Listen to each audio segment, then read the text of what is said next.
जी और देखिए अहम खबर है बीजिंग में पुतिन जिनपिंग की अहम मुलाकात को लेकर। पुतिन मेरे बहुत पुराने दोस्त हैं, जिनपिंग ने कहा। चीन रूस संबंध और आगे बढ़ाने पर हम सहमत हुए हैं। मॉस्को बीजिंग के बीच बहुत मजबूत संबंध हैं। आर्थिक संबंधों और विकास पर जोर दिया जा रहा है। पश्चिम एशिया में युद्ध रोकना आवश्यक है। इन तमाम बातों का जिक्र किया गया है जिनपिंग की तरफ से। और देखिए एक और बड़ी खबर इस मुलाकात को लेकर जिनपिंग से मुलाकात पर पुतिन का बड़ा बयान। मॉस्को बीजिंग के बीच मजबूत सहयोग। ऊर्जा क्षेत्र में चीन से रूस का गहरा सहयोग है। वैश्विक अस्थिरता के बावजूद हम गहरे दोस्त हैं, यह कहा गया।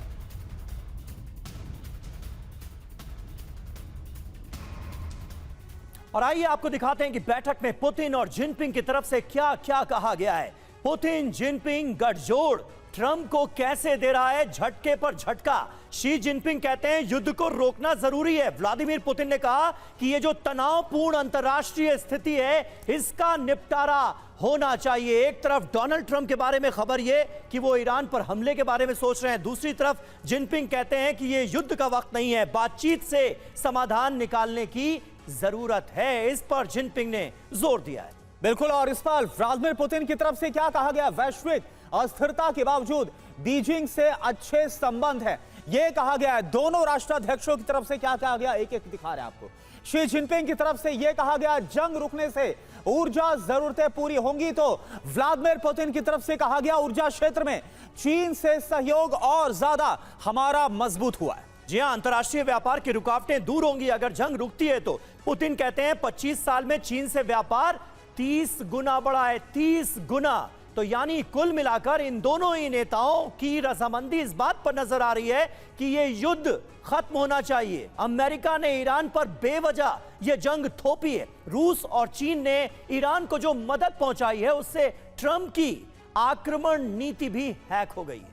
ट्रंप एक बार फिर से ईरान पर हमला करने जा रहे थे, लेकिन पेंटागन ने ट्रंप को जो चेतावनी दी उसकी वजह से ट्रंप को बैकफुट पर आना पड़ गया। बिल्कुल, अब सवाल यही है कि आखिर पेंटागन ने ट्रंप को ऐसी कौन सी वार्निंग दी कि ट्रंप एक बार फिर से सरेंडर के लिए मजबूर हो गए। हमले से ठीक पहले पेंटागन ने व्हाइट हाउस को चेतावनी दी।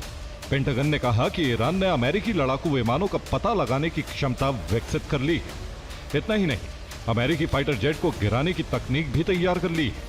अगर हमला किया गया तो ईरान अमेरिका के कई फाइटर जेट को तबाह कर सकता है।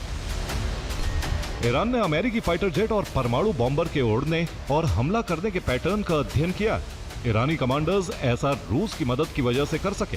रूस ने ईरान को इंटेलिजेंस दिया। इसी इंटेलिजेंस की मदद से ईरान ने अमेरिकी लड़ाकू विमानों के उड़ान भरने के पैटर्न का अध्ययन किया। इसके आधार पर अब ईरान अमेरिकी फाइटर जेट को हवा में ही जलाने का ब्लूप्रिंट तैयार कर चुका है। और अहम खबर आपको बता दें, व्लादिमीर पुतिन के दौरे से डोनाल्ड ट्रंप पर दबाव बढ़ता नजर आ रहा है। चीन रूस की नजदीकी से बढ़ी डोनाल्ड ट्रंप की टेंशन। ये तस्वीरें आप देखिए, व्लादिमीर पुतिन का कितना जोरदार स्वागत किया गया है चीन में। चीन की कूटनीतिक टाइमिंग भी इस मुलाकात की चर्चा का सबब है।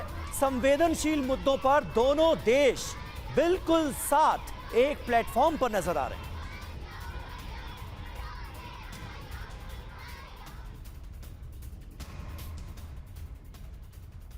तो चीन में पहले डोनाल्ड ट्रंप पहुंचे और अब व्लादिमीर पुतिन का दौरा। मायने क्या है यह आपके लिए समझना बहुत जरूरी है। इस दौरे को लेकर बहुध्रुवीय विश्व व्यवस्था का एक बड़ा संदेश, मैसेज इस दौरे से मिलता हुआ नजर आ रहा है। अमेरिका पर चीन का अप्रत्यक्ष दबाव है। बीजिंग की कूटनीतिक टाइमिंग भी काफी ज्यादा चर्चा में। जी हां, दुनिया के लिए नए ब्लॉक्स बनने का संकेत मिल रहा है इस मुलाकात में। चीन का रूस को राजनीतिक आर्थिक समर्थन है। संवेदनशील मुद्दों पर चीन रूस का एक दूसरे को साथ मिलता नजर आ रहा है। बड़ी बात यह है कि चीन का खुद को वैश्विक शक्ति मानने का संदेश भी सामने आ रहा है इन तस्वीरों के जरिए। बिल्कुल, और इन सब के बीच क्योंकि लगातार जिक्र डोनाल्ड ट्रंप का हो रहा है, ट्रंप के कदम सिर्फ पुतिन के इंटेलिजेंस की वजह से ही नहीं बल्कि शी जिनपिंग के डिफेंस के कारण भी रुक गए। बीजिंग जाकर जिस शी जिनपिंग से मिलकर ट्रंप आए हैं, उन्हीं जिनपिंग ने ईरान में ऐसी सुरक्षा दीवार तैयार कर दी है। जी और इस दीवार को भेद पाना अमेरिका के लिए बहुत बड़ी मुश्किल साबित हो रहा है। ईरान ने न सिर्फ अमेरिकी विमानों को गिराने का इंतजाम कर लिया है, बल्कि चीन की मदद से अमेरिकी हमले को रोकने का भी बंदोबस्त हो चुका है। काम में ईरान का सबसे ज्यादा साथ चीन ने दिया। चीन की मदद से ईरान ने अपने एयर डिफेंस सिस्टम को अपग्रेड कर दिया है। यह बदलाव अमेरिकी हमले के पैटर्न की जानकारी मिलने पर किया गया है। ईरानी विदेश मंत्रालय के प्रवक्ता इस्माइल बकाई ने कहा है कि अमेरिका हमारी शर्तों को माने, वरना उसे हमारी बैलिस्टिक मिसाइलों के सामने सरेंडर करना पड़ेगा। ईरानी राष्ट्रपति मसूद पेजेशकियान ने कहा है कि ईरान अमेरिका के सामने सरेंडर नहीं करेगा। और इधर ईरान जंग से वैश्विक हालात लगातार खराब हो रहे हैं, लेकिन दूसरी तरफ ईरान जंग चीन के लिए फायदे का सौदा भी साबित होती नजर आ रही है।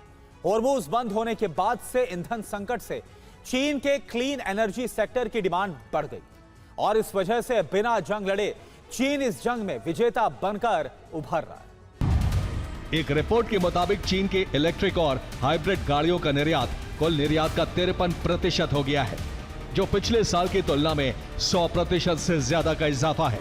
ये निर्यात खासतौर से एशिया और यूरोप में हो रहा है।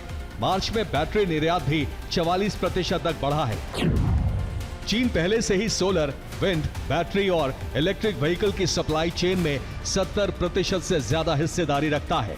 चीन लगभग 85% तक अपनी ऊर्जा जरूरतें खुद पूरी कर लेता है। उसके पास तेल का अच्छा भंडार भी है। चीन के कुल ऊर्जा उपभोग का 20% से ज्यादा हिस्सा रिन्यूएबल और न्यूक्लियर एनर्जी से पूरा होता है।